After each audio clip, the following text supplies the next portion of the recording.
start with the inflation and the Fed, because last week with the consumer prices, we got the hottest level that we've seen in nearly 40 years. What's your anticipation for this number, and what can we do about it? Well, I think the Fed has gotten itself way behind the curve. My own view is the tapering should have started a year ago. But at least now it looks pretty clear that they are changing the direction of this ship, and hopefully we'll find out later this week that there's an agreement to accelerate the tapering, as everybody expects. And I think the dot plot's going to look a little different than it did last time. And so I'm hoping that we're going to accelerate a normalization. And as you know very well, and your viewers know, tapering is not a contractionary monetary policy. It's just slowing down the rate at which we continue this expansionary monetary policy. So it's long overdue. I'm glad to see that the Fed is shifting course.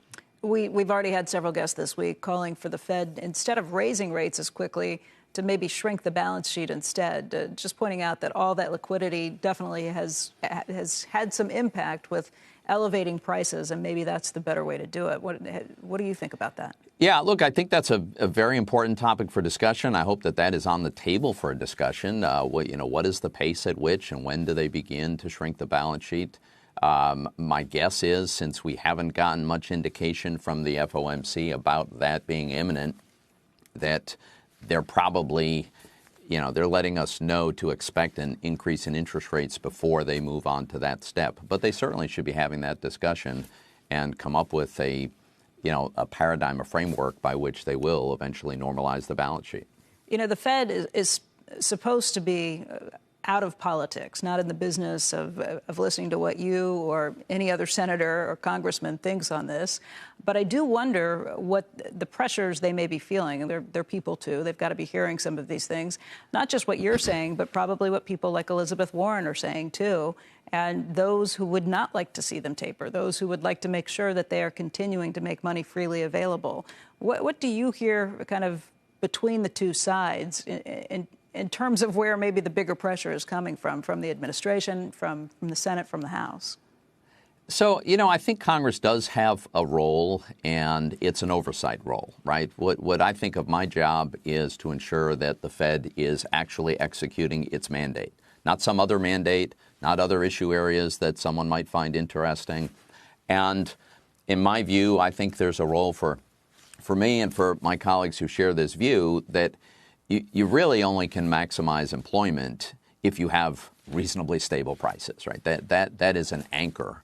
And so I think it's important to drive that message. The Fed is certainly independent. I don't claim to be an expert on whether we should have a 50 basis point or a 25 basis point increment on any given day.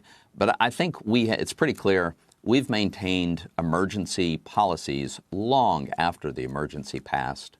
The Fed is really allocating credit in the form of purchasing mortgage-backed securities even to this day.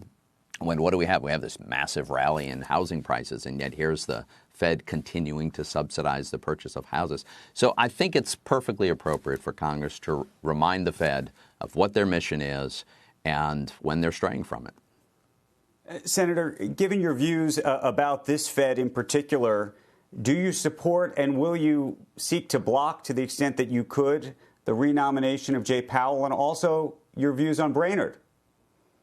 Yeah, so I've said, Andrew, publicly, repeatedly, I'll be supporting Chairman Powell's renomination. I have disagreed with him sharply on monetary policy. I think he has changed his view. I think he's acknowledged that the Fed has gotten this wrong, and they're moving in a much better direction now. I also think he has had a very thoughtful and sensible approach to regulation. I also think that we might very well see developments in the direction of a central bank digital dollar. And I think Chairman Powell has really good instincts and will lead the Fed in a good direction should the Fed pursue that, which should be pursuant to legislation. And all of that is to say there's another consideration, Andrew, which is I've got to ask myself, is this a referendum or is this a choice?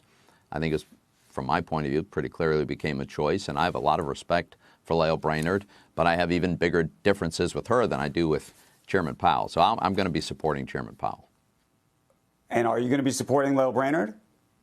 That is an open question. I'm looking forward to sitting down with her and discussing the range of issues that we need to cover. Shepard Smith here. Thanks for watching CNBC on YouTube.